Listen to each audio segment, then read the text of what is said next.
sangat bersuka cita jumpa dengan anak-anak Tuhan yang diberkati Tuhan Yesus. Saya berjumpa wajah yang diberkati. Saya berjumpa orang yang telah ditebus oleh darahnya. Dan benar-benar saudara dan saya adalah orang yang berharga. Karena apa saudara? Karena saudara sekalian diperoleh lewat darahnya. Saudara diperoleh lewat apa? Darahnya. Maka yang Tuhan kerjakan adalah penebusan. Namanya pun sudah terjadi hidupmu, namun ada yang menebus kita dari kehidupan yang terjadi itu. Dan jadilah kita, saudaraku, menjadi milik yang sudah menebus. Siapakah penebus kita? Adalah Yesus Kristus. Maka jadilah saudara menjadi miliknya Tuhan. Karena apa? Karena kita telah ditebus. Apa? Telah ditebus. Puji Tuhan. Inilah yang kita renungkan, kita pahami. Makin mantap hati kita mengiring Tuhan. Saudara kasih, kita lihat kenapa terlampau ringan orang beribadah. Ringan rasanya bagi dia atau main-main karena belum merenungkan, saudaraku, pemberian Tuhan yang besar itu. Tapi kalau sudah renungkan pemberian Tuhan yang besar, waduh, saudara-saudara kasih, betul-betul, saudara, ya kita ini bukan hanya sekedar disebut hamba lagi. Kalau ada di bawah hamba, saudara-saudara kasih, kita akan kerjakan. Karena apa? Karena sudah banyak hal yang dia kerjakan untuk kita. Katakan amin. Amin. Lewat firman pembukaan yang kita bacakan tadi dari Yohanes pasal 14 ayat 1 sampai dengan 3, dengan jelas di situ, saudaraku, bagaimana Tuhan adalah telah memberitahukan kepribadiannya bahwa dia satu kali kelak akan pisah dengan murid-muridnya. Namun dia pesan kepada kita, aku akan datang segera. Jadi dia tidak akan selamanya, saudaraku, membiarkan kita. Bahkan suatu permohonan khusus kepada Bapa. Dia berdoa supaya kita kuat, karena mereka percaya dan mereka masih di bumi. Peliharalah mereka dengan nama yang kuberi kepadaku. Katakan amin. Amin. Maka pesan dari Tuhan Yesus lewat ayat yang kita baca tadi, janganlah gelisah hatimu.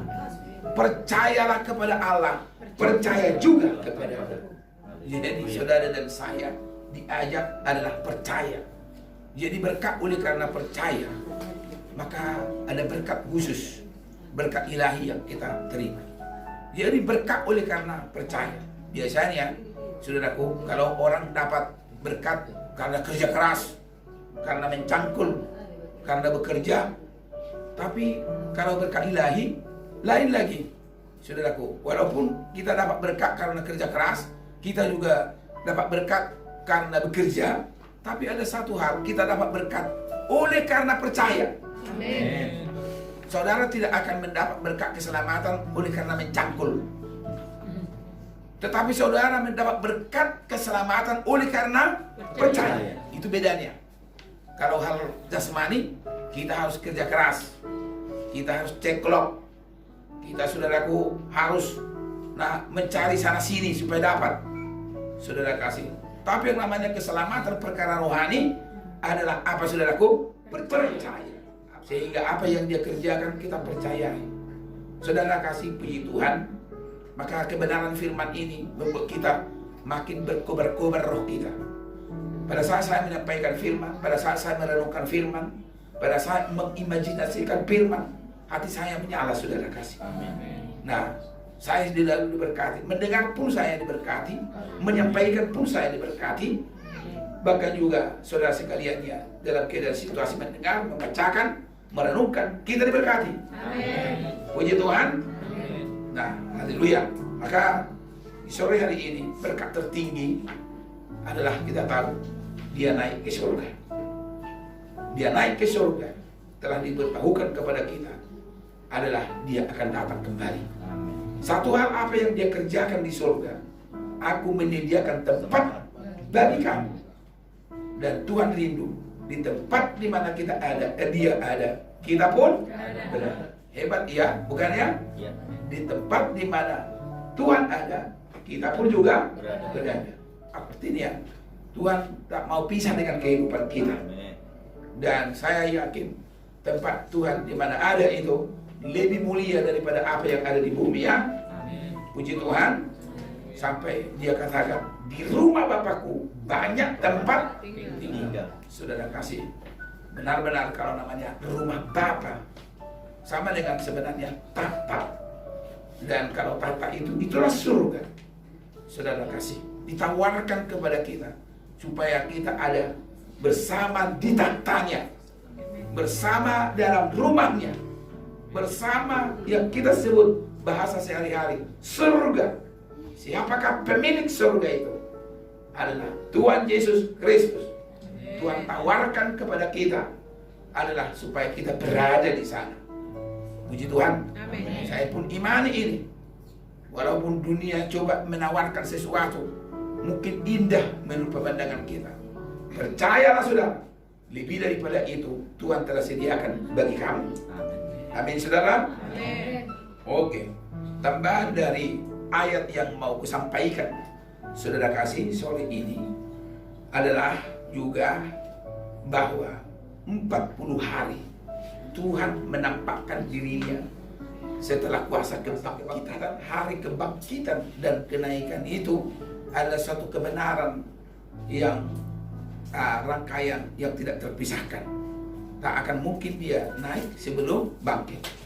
Nah, yang saya tahu, kalau Tuhan tak pernah namanya sistem kerjanya misterius, tapi adalah sesuatu yang nyata.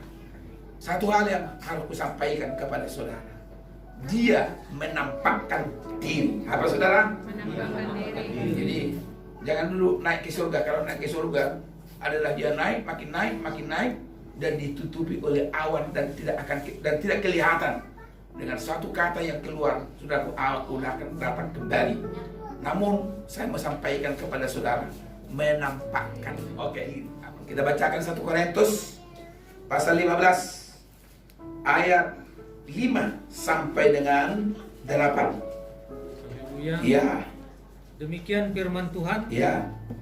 Bahwa ia telah menampakkan diri kepada Kepas. Ya. Dan kemudian kepada 12 muridnya. Ya.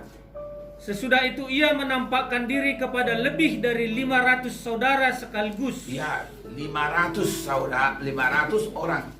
Saudara kasih saudara sekaligus secara umum. Terus kebanyakan dari mereka masih hidup sampai sekarang. Ya, kebanyakan saudaraku hidup sampai sekarang. Terus tetapi beberapa di antaranya telah meninggal. Ya, oke. Terus selanjutnya ia menampakkan diri kepada Yakobus. Ya. Kemudian kepada semua rasul. Nah, kepada semua rasul. Saudara kasih, dengar dan boleh kita perhatikan.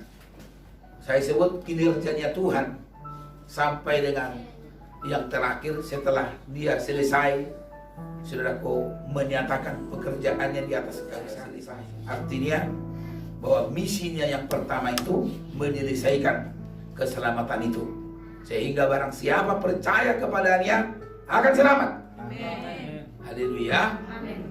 Jadi misi yang pertama, orang diajak percaya. Sama dengan seperti di zamannya Musa, tetap diajak supaya percaya dan melakukan perintah-perintah Tuhan. Maka berkat ini akan menyertai engkau. Diberkatilah engkau di ladang, diberkatilah engkau di rumah, diberkatilah buah kandunganmu. Engkau tidak pernah turun dan naik terus. Saudara kasih, itu adalah berkat karena percaya dan melakukan firman Tuhan. Amen. Percaya karena menuruti firman Tuhan. Maka dalam perjanjian baru, wujudnya adalah Yesus Kristus. Kita diajak percaya. Saudara kasih, sekarang kita tahu bahwa dia menampakkan dirinya setelah kebangkitannya. Baik juga kepada murid secara pribadi. Dia juga menampakkan diri kepada orang banyak secara umum. Dan dia juga menampakkan diri, saudaraku, kepada orang yang paling susah percaya. Yang kepada orang yang susah percaya, dia nampakkan dirinya. Kepada murid dan juga dengan jumlah 500 orang, dia nampakkan dirinya. Kepada murid secara pribadi, dia nampakkan dirinya. Artinya, saudara kasih, dalam kehidupan kita pun bergereja, mengikuti Tuhan, harus selalu menampakkan diri. Kalau nggak bergereja berarti menyembunyikan diri. Itu tidak baik, saudara kasih. Maka hari ini adalah bagian kehidupan daripada menampakkan diri. Nah, ada ibadah komsel, datang berarti menampakkan diri. Jadi jangan anggap ini, saudaraku, sesuatu biasa-biasa. Maka setiap orang yang datang beribadah, salah satunya adalah menampakkan diri.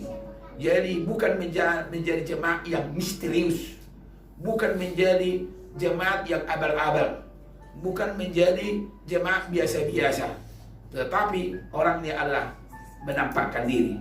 Dalam ibadah pertemuan seperti ini berarti menampakkan diri. Yesuslah yang mengajarkan kita, dan semua yang dikerjakan mujizat, orang tahu betul-betul ini adalah anak Allah yang hidup.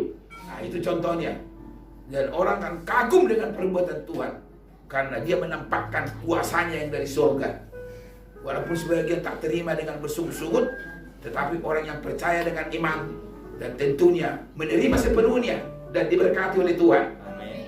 Maka saudara sekaliannya, nampakkanlah dirimu dan perdengarkanlah suaramu. Haleluya. Jadi bukan jemaat menjadi jemaat misterius yang tidak pernah menampakkan diri atau simpatisan, saudara kasih, bukan. Tetapi harus menjadi jemaat yang menampakkan diri, karena Kristus pun dia menampakkan diri dengan maksud dan tujuannya, saudaraku, karena banyak penipu, karena dia tahu bahwa selain dia ke surga, atau kalau sudah naik ke surga, banyak nanti penyesatan. Mungkin saja orang kata, benar dia naik ke surga, gak ada itu. Gak benar dia hidup, gak benar itu. Banyak nanti akan memberitakan berita yang seperti itu. Tapi dengan dia menampakkan diri, telah banyak saksi, bukan 2-3 orang lagi. Pertama kepada rasul-rasul pun juga dia nyatakan, supaya jangan ada rasul menyangkal kebangkitan. Dia nampakkan kepada banyak orang sampai 500. Saya pikir sudah cukup lah. Amin, saudara. Alkitab katakan sebenarnya sudah cukup 2-3 saksi untuk meneguhkan sesuatu.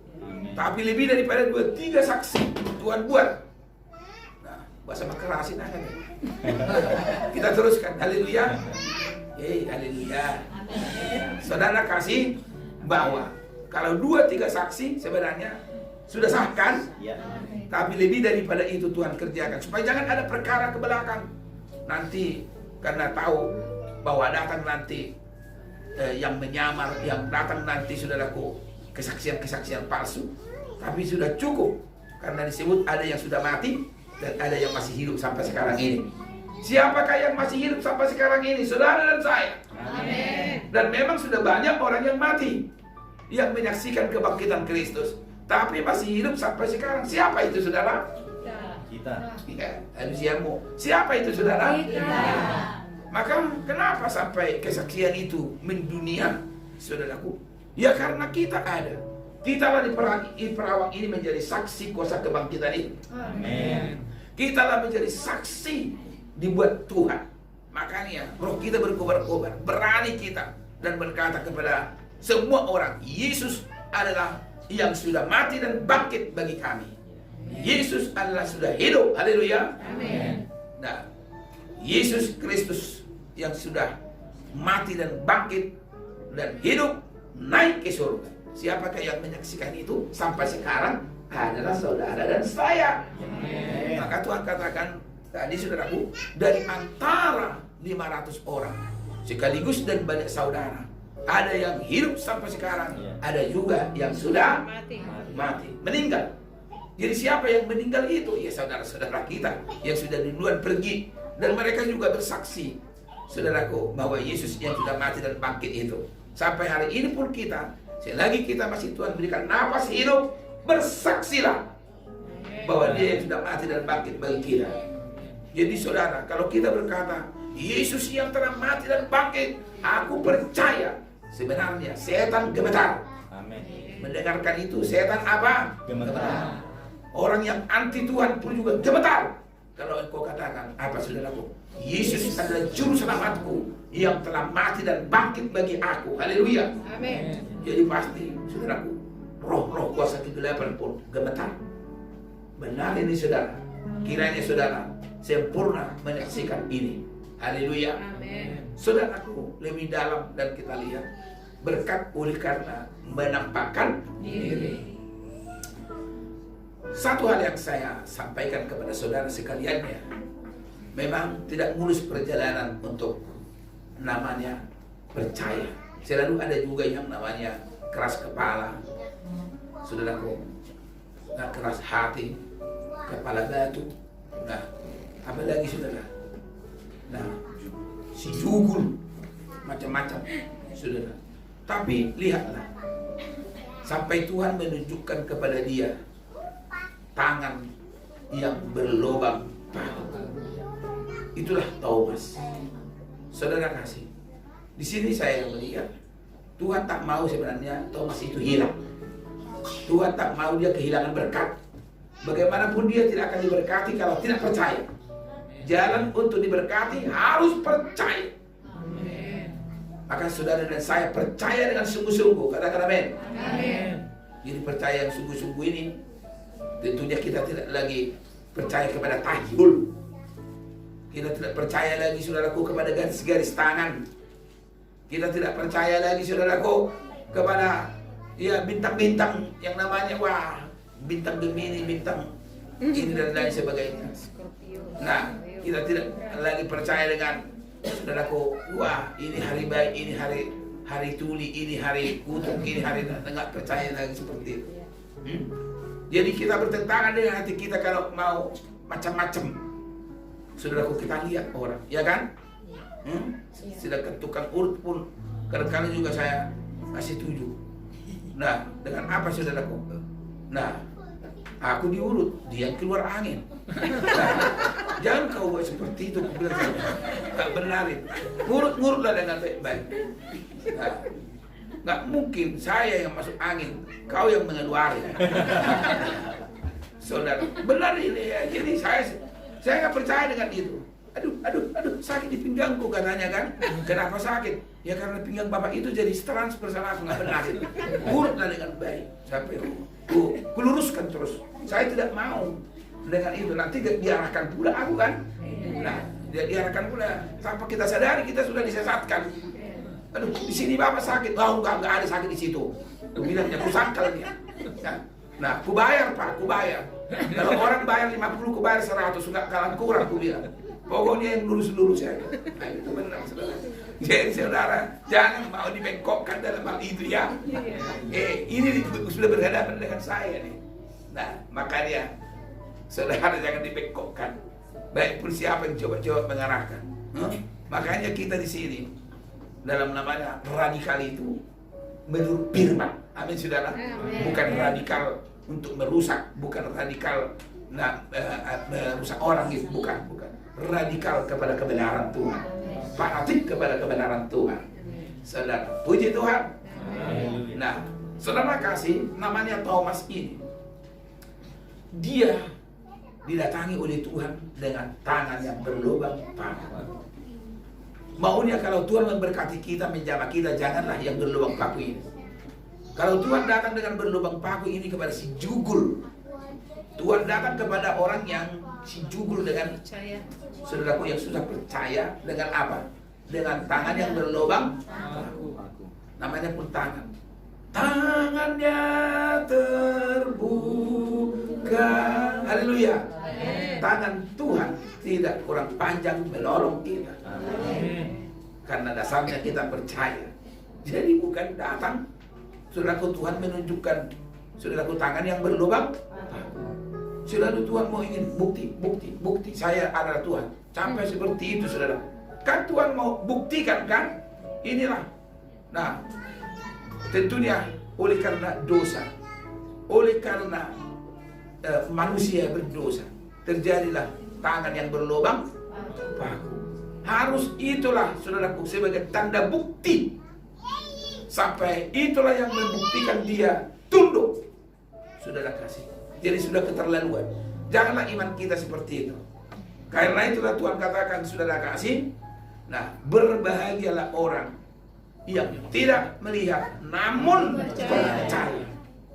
Perhatikan ya, berbahagialah orang yang apa disebut? Tidak melihat tapi percaya. Saudaraku, percaya. Dia telah menampakkan diri. Inilah kepercayaan kita. Diberkatilah kita. Sore ini Tuhan telah menampakkan dirinya kepada kita. Dan luar biasa kalau saudara mempunyai iman yang seperti itu. Sebab hidup kami adalah hidup karena percaya, bukan karena melihat. Ini luar biasa dan dahsyat. Hidup kita bukan karena apa? Melihat, tapi karena percaya. Saudara kasih, kalau hidup karena melihat sangat terbatas. Hidup karena melihat itu, saudara, sedikit berkatnya. Tapi saudara dan saya benar diasah oleh Tuhan, betul-betul dimurnikan oleh Tuhan. Hidup kita adalah karena percaya. Katakan amin. Jadi saudara percaya hari besok lebih baik daripada hari ini. Amin.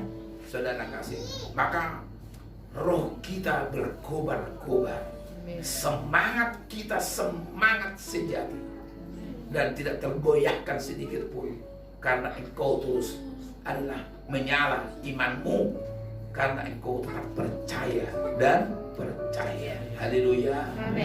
Nah, jangan sampai bimbang, jangan sampai berubah.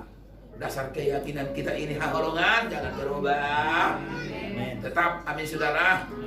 Saya sampaikan kepada jemaat untuk menghadapi masa dunia krisis global ini. Saudara kasih, bagaimanapun saudara nanti akan diperhadapkan kepada krisis global. Mungkin di tahun di akhir dari 2020 ini, maka seluruh dunia akan manusia mengalami multidimensi krisis namanya. Saudara kasih, semua serba krisis dan krisis. Tapi di tengah-tengah seperti itu, saya yakinkan saudara dengan percaya kepada Tuhan, justru disitulah berkat Allah akan nyata. Amin saudara. Nah, Tuhan akan berkati engkau, Tuhan akan pelihara. Sebab dia naik ke surga. Kita tahu sebagai statusnya Tuhan di surga. Apa menjadi statusnya Tuhan di surga? Ini perlu kusampaikan saudara sekaliannya. Setelah dia di surga, dia menjadi pembela bagi kita. Katakan amin. Dia menjadi apa? Pembela bagi kita. Itu yang kita harus keyakini. Nah, kalau dia sudah pembela kita, namanya pembela, pengacara namanya. Kalaupun ada orang yang mendakwa engkau, mau menjatuhkan engkau, sudah ada pengacaramu. Siapakah pengacara sejati yang tanpa diwangi? Allah Yesus Kristus.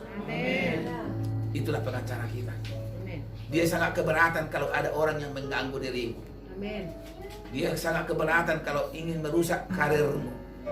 Dia sangat keberatan kalau engkau, saudaraku, ada macam-macam orang berbuat sesuatu kepadamu. Ingat, dia adalah pembela. Nanti saudara lihat itu dalam Roma pasal 8 itu ya, bahwa di sana dia bukan hanya mati untuk kita, bahkan lebih daripada itu adalah dia menjadi pembela. Setelah di mana? Setelah di surga. Setelah apa? Di surga. Karena statusnya Tuhan kita adalah duduk di sebelah kanan Allah. Dan di sana dia menjadi pembela bagi kita. Di sana dia adalah menjadi pendua syafaat bagi kita. Menjadi apa? Pendua syafaat. Bukan seluruh dunia kudoakan, tetapi adalah orang yang dipercayakan kepadaku. Jadi saya kuat hari ini, aku sehat sekarang ini, aku dapat berdiri saat ini karena ada pendua syafaatku, adalah Tuhanku Yesus Kristus. Amin. Ini yang saudara harus tahu dan yakini ya. Nah, nanti saudara belajar dari Yohanes pasal 17 itu. Siapakah menjadi pendua syafaat kita hari ini? Yesus Kristus. Haleluya. Amin. Dia menjadi pendua syafaat. Banyak hal yang Tuhan perjuangkan hidup kita ini, saudara. Tuhan tak menghendaki seorang pun engkau binasa. Tuhan tak menghendaki engkau seorang pun gugur. Sampai dia menjadi pembela. Dia juga adalah betul-betul menjadi pendua syafaat. Kiranya firman di sore menjelang malam ini memberkati kita sekalian. Haleluya. Puji Tuhan. Sampai jumpa pagi jam 6. Tuhan Yesus memberkati.